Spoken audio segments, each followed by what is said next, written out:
I want to show you a real example where AI just completely goes off the rails, but in a subtle way that you might not notice unless you knew what you were looking for. What I'm about to show you is part of my testing of an AI agent that updates a best practice document based on how well my Instagram Reels are performing. So I'm working with ChatGPT to update parts of this document, and this is the prerequisite to all the prompting that I'm going to build out that it will maintain this document. But while testing this prompt, here's something I noticed. It pulled out from all of my content the primary content lanes that have performed. So right here are lanes that have performed. You can see observational commentary, AI industry drama, blah, blah, blah, all this stuff. And then the bottom one here is business AI adoption frameworks. Now, here are lanes that are emerging but need more testing.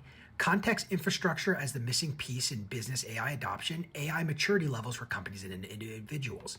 Well, there's a problem with this. It looks right on the surface, right? And this is where AI gets you. It looks right, but it's actually very wrong. And here's why. This is not a lane. This is not a lane. These are nuanced, very specific topics that I have covered a video on. And these are actual lanes that I discuss. So for example, AI maturity levels for companies and individuals belong under the business AI adoption frameworks lane.